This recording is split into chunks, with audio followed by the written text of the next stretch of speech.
Okay, everybody, here is my review of Metaltech 02, which is Giru Giru. Maybe it's Giru Giru, I don't really know, it's a G. But this is the box that I got. It's the same style as the box that's on the Spazer. It's got a real nice artwork on it. I love the black and white background because it really makes this pop. Alright, and it's got nice artwork on the side.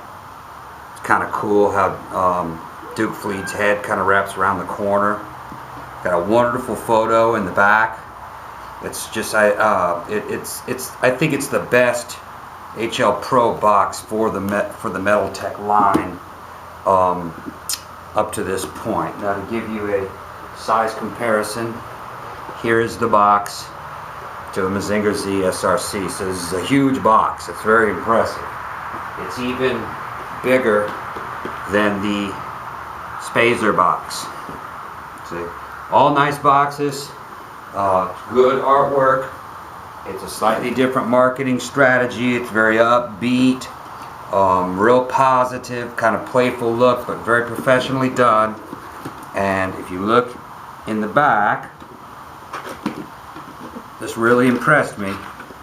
You open it, and there's another black box in it. And it opens up, unveiling the packaging that he comes with. It's got a little instruction sheet, so it's a very upscale box. Alright, so I'll put this aside. I'm going to try to do the review quickly, so I'm going to start him in the easiest configuration to talk about. That's the Spazer with the trapping poles.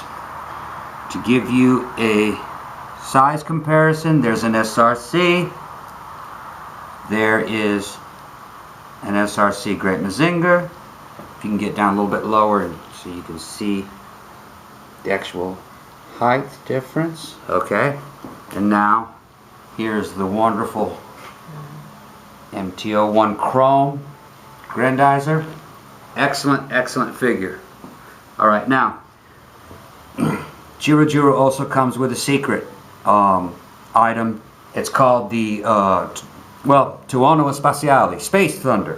Okay, it hooks right on here. It goes on fairly easily. It does hook in place.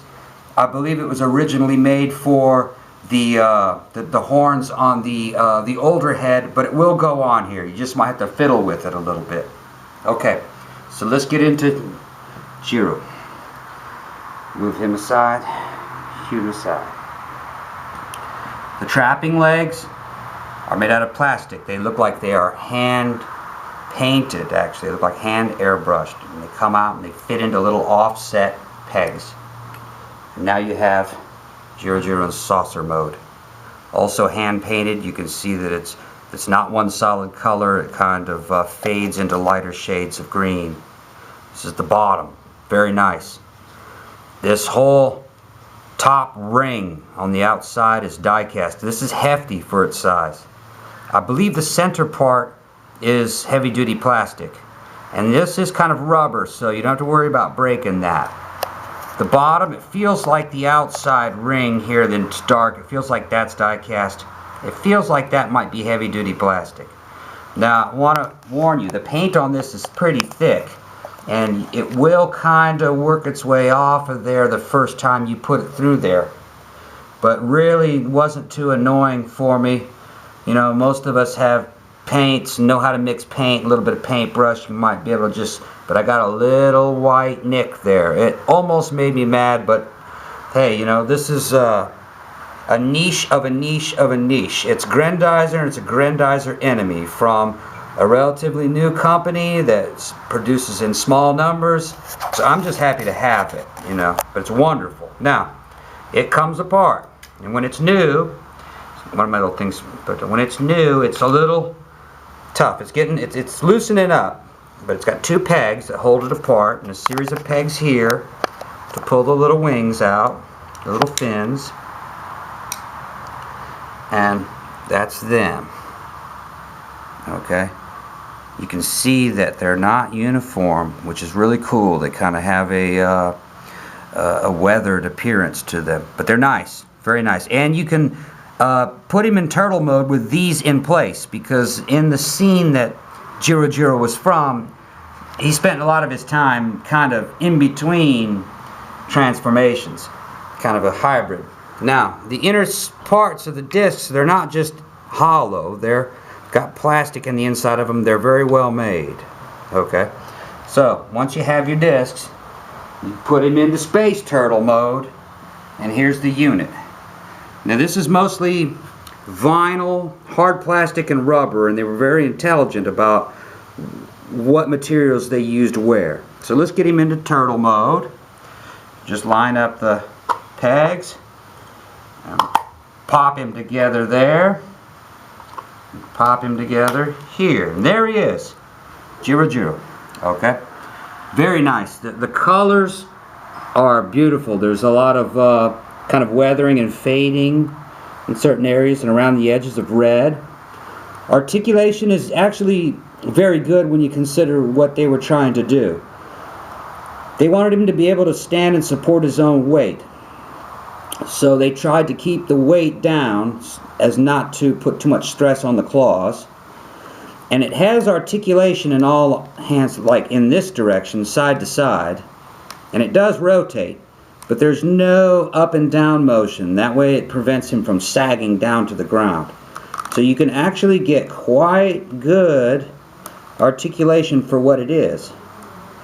Now the neck, there's no up and down or side to side on it. What it does is it rotates 360 either way, and the head is on a ball joint. So you can put his head down by doing this, or put it to the side.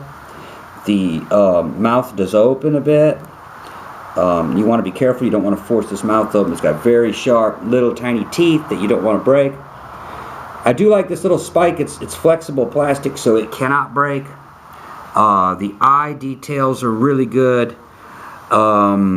Just the paint on it's fantastic.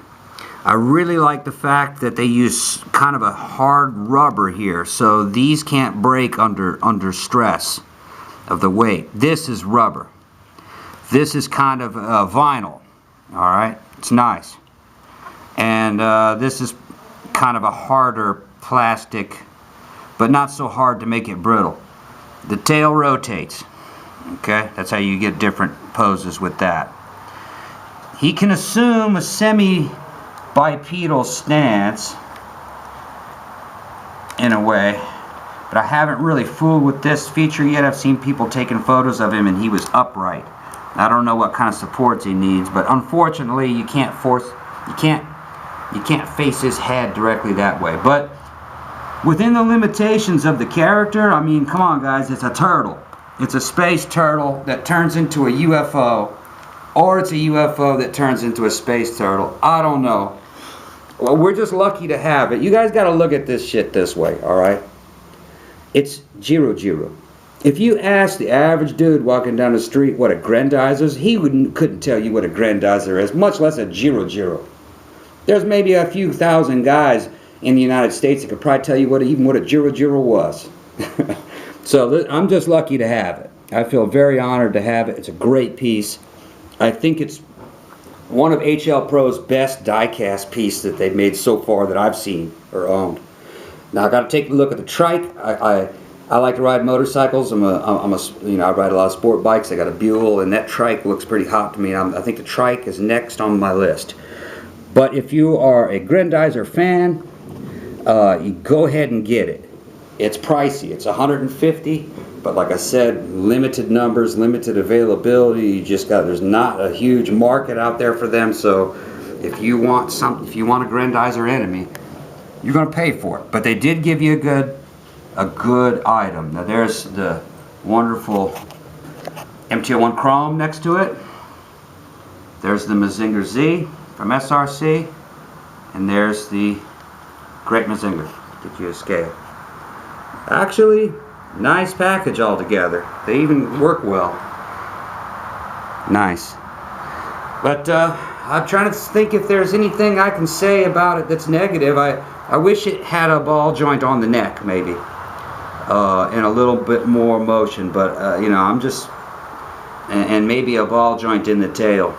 But other than that, I think they did a really good job on it. It's the price of an SOC. You're going to say, hey, is it as good as an SOC? Yeah, maybe not in the technical engineering, but in the overall impression, the looks, the joy that you get from owning it, yeah, and you won't see too many of them. I think HLPRO showed a lot of balls to go out on a limb and make something like that. But I'm real happy with it. Kind of the center of my collection right now. I'll show you the spacer along with it. I think my lighting is better out here than it was in my spacer review. But you can see that these are wonderful colors. Let me get him a little bit in the light. A little bit more light on him. It's just a fantastic little piece. Alright guys, this is Tom, and the end of my video. Hope you guys enjoyed it. Alright, see you on Robot Japan. Bye.